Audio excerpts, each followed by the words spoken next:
Hola, mi nombre es Yemen Acuaite, soy grupo 2M1 y en este video voy a resolver el examen del tercer parcial de mecánica y electromagnetismo. Y bueno, el ejercicio 1 nos dice que un protón con masa de 1.67 por 10 a la menos 27 kilogramos es impulsado con una rapidez inicial de 3 por 10 a la 5 metros sobre segundo directamente hacia un núcleo de uranio que está a 5 metros. El protón es repelido por el núcleo de uranio con una fuerza de magnitud F igual a sobre x al cuadrado, es decir, una función en función de x, donde x es la separación de los objetos y a es igual a 2.12 por 10 a la menos 26 newton metro cuadrado. Supongo que el núcleo de uranio permanece en reposo. A. ¿Qué rapidez tiene el protón cuando está a 8 por 10 a la menos 10 metros del núcleo de uranio? B. Al acercarse el protón al núcleo de uranio, la fuerza de repulsión lo frena hasta detenerlo momentáneamente, después de lo cual el protón se aleja del núcleo de uranio. ¿Qué tanto se acerca el protón al núcleo? C. ¿Qué rapidez tiene el protón cuando está otra vez a 5 metros del núcleo de uranio? Justifique su respuesta. Bueno, ahora voy a resolver el ejercicio 1.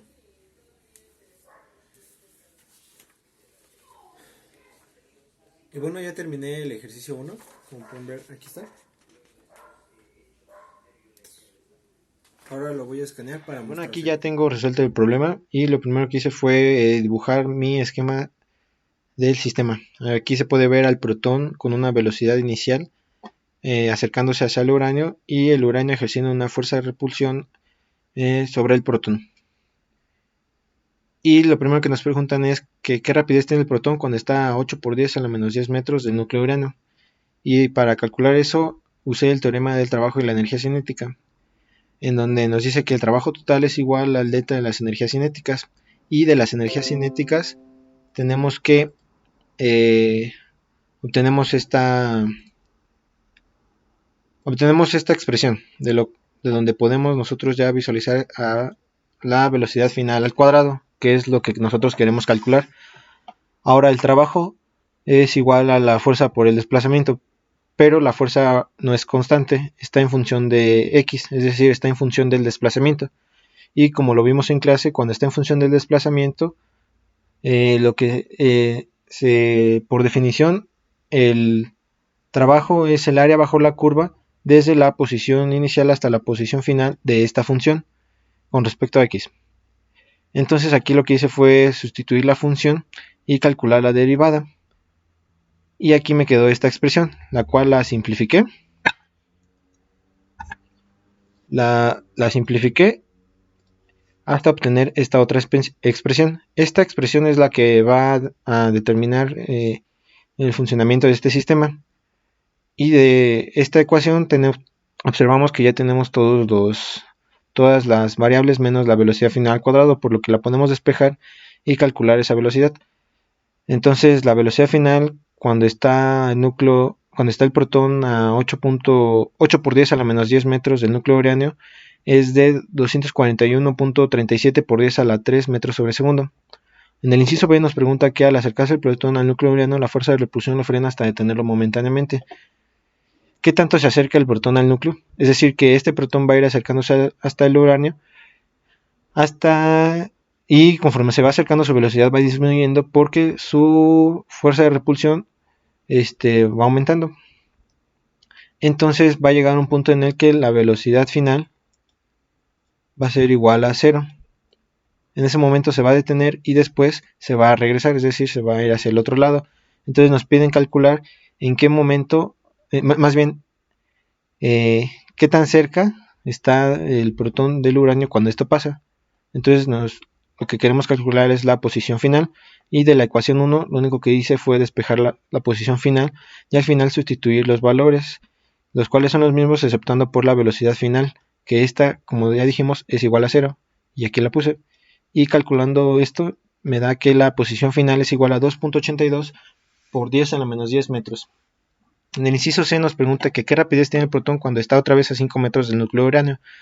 Y lo mismo, desde la ecuación 1, lo único que hice fue que la posición inicial es igual a la posición final, es decir, que ambas son 5 metros. Y como son iguales, aquí ya lo sustituí y esto es igual a 0. Entonces, la diferencia de las velocidades al cuadrado es igual a 0, y aquí despejando obtuve que la velocidad final es igual a la velocidad inicial, por lo que la velocidad final es igual a 3 por 10 a la 5 metros sobre segundo. Y esto se explica porque la fuerza no realizó ningún trabajo, es decir, se encuentra en la misma posición desde donde inició. Por lo tanto, el desplazamiento es 0, y del teorema de trabajo esto es 0 y nos queda esto. Y esto lo podemos factorizar y al final nos sigue quedando lo mismo, esto. Entonces, pues las velocidades son iguales. El ejercicio 2 nos dice que un bloque de 2.8 kilogramos se deja libre sobre un plano inclinado a una distancia de igual a 4.6 metros de un resorte de constante de fuerza K igual a 115 newtons sobre metro. El resorte está fijo a lo largo del plano inclinado que forma un ángulo de 30 grados, como se muestra en la figura 1. Esta figura. Suponiendo que el plano es liso, ¿cuál es la compresión máxima del resorte? B. Repetir. A. Si el coeficiente de fricción cinética entre el bloque y el plano es de 0.23. Y C. En este último caso, ¿hasta qué punto subirá la masa por el plano después de abandonar el resorte? Ahora voy a resolver el ejercicio 2.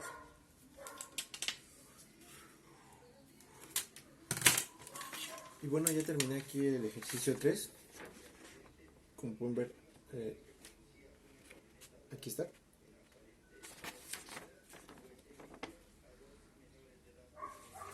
Y ahora lo voy a escanear para explicárselos.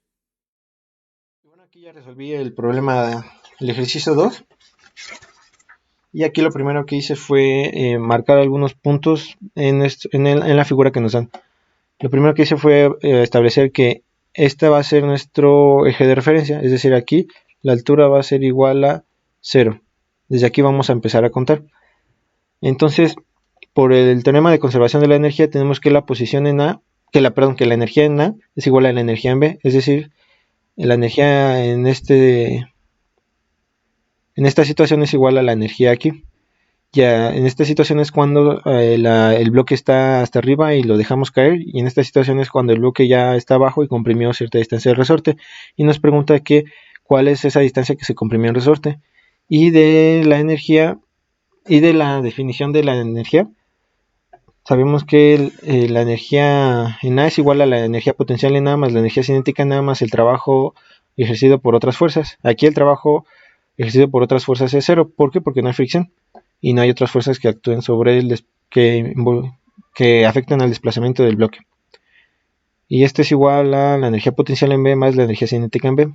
De esto tenemos que en A tenemos energía potencial gravitacional, porque tenemos la altura. No tenemos energía potencial elástica porque el resorte no está comprimido. Y tampoco tenemos energía cinética porque nos dice que se deja libre, es decir, que parte del reposo. Por lo tanto, su velocidad en A es 0. Y en B tenemos primero tenemos energía elástica para poder calcular la distancia en la que se comprime el resorte. No tenemos energía cinética porque cuando se comprime se detiene por un momento y vuelve a regresar. Es decir, que su velocidad por un instante es 0. Por lo tanto, su energía cinética en ese punto es 0. Y también tenemos energía potencial gravitacional. ¿Por qué? Porque desde nuestro sistema de referencia el resorte bajó una altura b, como lo marqué en este diagrama. Entonces ya tenemos aquí nuestra ecuación, y lo que sigue es usar las definiciones, y de esta ecuación tenemos todo menos las alturas. Para obtener las alturas usé geometría. Por ejemplo, aquí para el caso, la situación A, determiné que este ángulo es igual a este, porque si marcamos la horizontal, este es paralelo a este, y por semejanza por la relación que existen entre estos ángulos con la secante, estos son iguales. Entonces de aquí podemos calcular en función del seno y de la distancia, que sí la tenemos, que sí es un dato, la altura. El seno del ángulo también lo tenemos porque sí tenemos el ángulo. Y igual hice lo mismo para B, pero aquí en lugar de que de que la hipotenusa sea D, o sea la distancia que recorre, aquí la hipotenusa es la distancia que se comprime el resorte, que es lo que queremos calcular, por lo que sí es un dato que vamos a obtener. Entonces podemos dejar a la altura b en términos de la distancia que se comprime el resorte y el seno del ángulo, que también lo tenemos. Y aquí ya sustituí todo las alturas. Y aquí fui desarrollando hasta que me quedó una ecuación cuadrática, los cuales me dio dos valores. X1 que es menos 1.1744 metros y X2 que es 0.9355 metros. Este valor no puede ser porque es positivo y el resorte cuando se contrae X es negativo y cuando se expande X es positivo y en este caso no se está expandiendo, por lo que este no puede ser. Entonces ya tenemos el inciso A. El inciso B nos dice que hay que repetir esto si el coeficiente de fricción cinética del bloque es 0.23. Entonces, de esta ecuación determinamos que el trabajo ejercido por otras fuerzas es cero porque no hay fricción, pero ahora sí va a haber fricción, por lo tanto este trabajo va a ser el trabajo ejercido por la fuerza de fricción.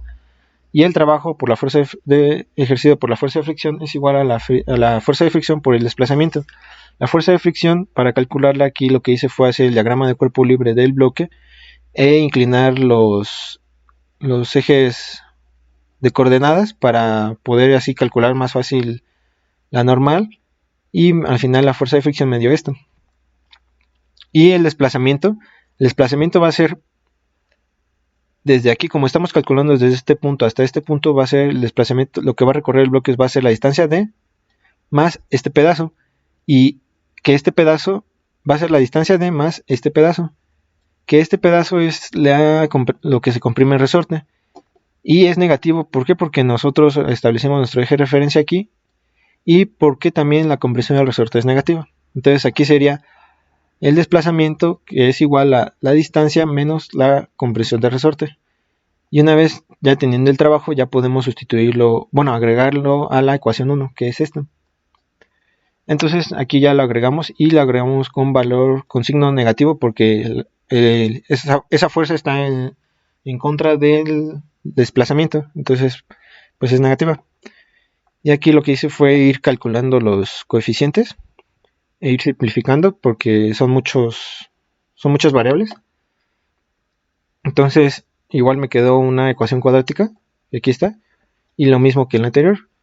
Calculé sus dos resultados y pues es el resultado negativo, por lo mismo que expliqué anteriormente. Ahora el inciso C nos dice que en este último caso hasta qué punto subirá la masa por el plano después de abandonar el resorte. Entonces aquí lo que hice fue dividir el problema, bueno, dividir este inciso en dos. ¿Para qué? Para que sea más fácil, porque aquí me costó un poco de trabajo trabajar con solo dos puntos. Entonces aquí lo dividí en dos. ¿Para qué? Para trabajar en uno solo con la energía potencial elástica y en el otro solo con la energía potencial gravitacional. Entonces en el primero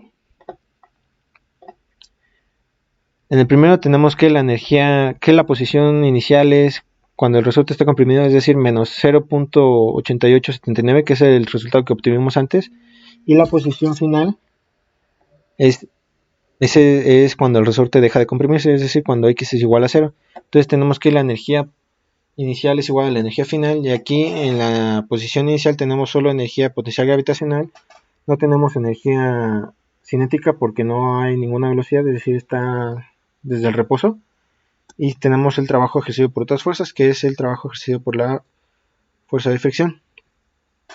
Entonces aquí lo que tenemos es que y en el punto final tenemos energía potencial final por la altura, y también tenemos energía cinética porque va a tomar una velocidad, y esa velocidad es la que nosotros queremos calcular para seguir con la segunda parte. Entonces de aquí tenemos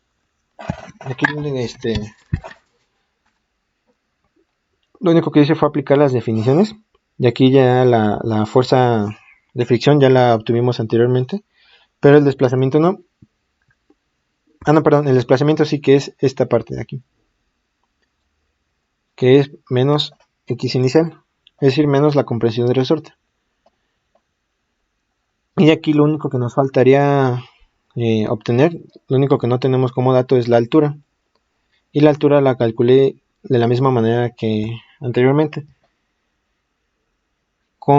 haciendo uso de las relaciones de seno y coseno y estableciendo, analizando este triángulo de aquí, este triángulo rectángulo.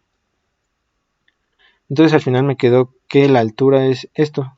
¿Por qué? Porque si tenemos el cateto opuesto y tenemos el ángulo.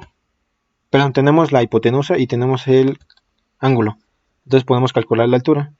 Y la altura ya la tenemos, entonces la podemos dejar como dato. Y de aquí podemos, como ya tenemos todas las variables menos la velocidad final, podemos despejarla y podemos calcularla, que al final me dio 5.31 metros por segundo. Y esta nos va a servir para la siguiente parte, en la cual solo va a intervenir la energía potencial gravitacional. Entonces aquí puse como punto inicial cuando deja de tocar, cuando el bloque deja de estar en contacto con el resorte y lleva una velocidad inicial de 5.31 metros por segundo, que fue la que calculamos. Y también establecí que el eje de coordenadas en Y es igual a 0 desde aquí, desde que deja de tocar con el resorte. Entonces la energía inicial es igual a la energía final, y la energía inicial, como la altura es igual a 0 por el sistema de coordenadas, la energía potencial gravitacional es 0. Tenemos energía cinética y tenemos el trabajo ejercido por otras fuerzas, por la fuerza de fricción. También tenemos la energía potencial, en la energía final tenemos la energía potencial gravitacional, pero no tenemos energía cinética. ¿Por qué? Porque la velocidad final es igual a 0, es decir, se detiene y llega al punto máximo. Entonces aquí aplicamos las definiciones y más bien despejamos la altura, y al final la altura me queda esto, que es igual a 2.38 metros, desde que dejó de estar en contacto con el resorte. El ejercicio 3 nos dice que en un cristal de cloruro de cesio, los átomos de cesio están situados en las esquinas de un cubo, mientras que el átomo de cloro se ubica en el centro, como se muestra en la figura 2. La longitud del arco del cubo es de 0.45 nanómetros. A los átomos de cesio les falta un electrón y el átomo de cloro lleva un electrón en exceso. A. ¿Cuál es la fuerza eléctrica neta ejercida sobre el átomo de cloro? Y B. Supón que falta el átomo de cesio marcado con una flecha. Efecto cristalino. ¿Cuál es la fuerza neta sobre el átomo de cloro? Y aquí está la figura 2 de nuestro problema. Y bueno, ahora voy a resolver el ejercicio 3.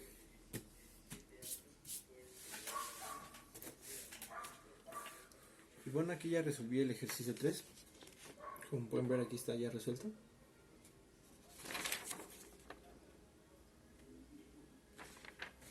Ahora lo voy a escanear para mostrárselos. Y bueno, aquí ya resolví el problema. Entonces para resolverlo, lo que hice fue trabajarlo por ejes. Como es un cubo con lados iguales, si nosotros marcamos un eje desde los vértices opuestos, por ejemplo aquí desde Q5 hasta Q3, este va a pasar por el átomo de cloro, es decir, va a pasar por el centro del cubo.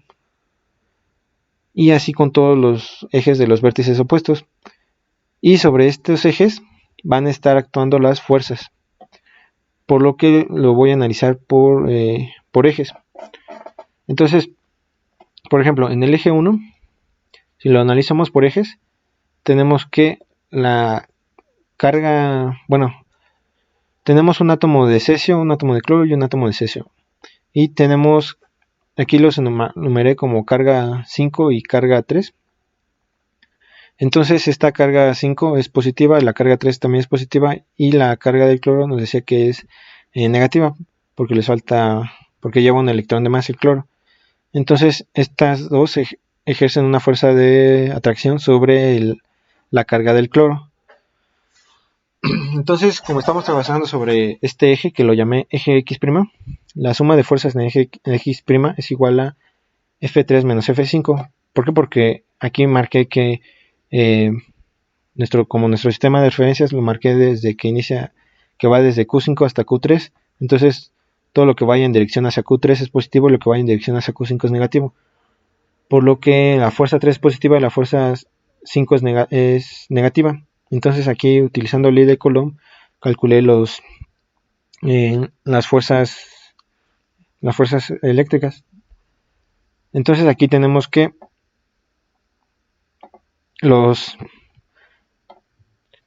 como el átomo que como todos son átomos de cesio, y nos decía que a todos se les quitó un electrón, todos tienen la misma carga, es decir que Q3 es igual a Q5. Entonces aquí lo sustituí y me queda, y al final estos dos se eliminan porque son iguales. Entonces la suma de fuerzas en X' es igual a 0. Y como los demás ejes se comportan de la misma manera, son iguales, es lo mismo, las fuerzas netas que están sobre el átomo de cloro son 0. Ahora, para el inciso B nos dice que falta el átomo de cesio marcado con una flecha, es decir, este. Y nos preguntan cuál es la fuerza neta sobre el átomo de cloro. Entonces aquí lo mismo, seguí trabajando con ejes y ahora trabajé con dos ejes diferentes. Uno en donde sí están los dos átomos, los dos vértices del cubo, y analizándolos da lo mismo que en el anterior, que la suma de fuerzas en este eje es igual a 0. Entonces, como este eje se comporta igual que todos, menos el que no tiene la carga menos donde no está el átomo, el eje que pasa por donde no está el átomo, entonces la suma de las demás fuerzas es igual a 0, excepto en esta. Entonces vamos a analizar este eje para determinar cuál es la fuerza. Analizando este eje, y aquí marqué que ya no está esta carga, tenemos que solo tenemos la carga del cloro y tenemos una carga del cesio, positiva y negativa, entonces esta ejerce una fuerza de atracción. Entonces, la suma de fuerzas en X', que así fue como llamé este eje, es igual a la fuerza 6, sobre el átomo de cloro. Entonces, por ley de Coulomb obtuve esto, pero no tenemos la distancia de separación. Entonces aquí, con geometría, calculé esa distancia. Entonces tenemos este cubo y el átomo de cloro en el centro. Si lo vemos nosotros desde arriba, vamos a ver esto, donde esta distancia de aquí a acá no es D, no es esta, porque aquí está inclinado hacia arriba, entonces esta es más grande que esta distancia. Esta es la proyección de D hacia abajo, y aquí la marqué, la proyección de D hacia abajo. Entonces, esta distancia es la proyección, y esto sí lo podemos calcular. Esta sí la podemos calcular calculando la hipotenusa de este triángulo rectángulo. Y la hipotenusa de este triángulo rectángulo es igual a raíz cuadrada de 2 por L. Y como este está en el centro, esta distancia de proyección es raíz cuadrada de 2 sobre 2L. Entonces, ahora lo miramos desde el lado, lo miramos desde aquí. Y vemos esto, que la partícula está en medio, está alzada, y tenemos esta distancia, esta. Ahora sí es esta. Tenemos la distancia de proyección aquí abajo, y esto está a una altura de L medios. ¿Por qué? Porque está a la mitad de L medios. Y aquí tenemos el otro triángulo rectángulo, y ahora sí podemos calcular D, la distancia. Y calculándola me dio que D es igual a raíz de 3 sobre 2. Y ya regresando a las fuerzas, regresando a la ley de Coulomb, sustituí esto aquí, y lo único que hice fue simplificarlo para hacer más fácil el cálculo, y me quedó que al final la fuerza neta sobre el átomo de cloro es 1.5149 nanonewtons hacia la carga 6, es decir, en dirección opuesta al átomo que quitaron. Y listo, eso sería todo. Muchas gracias.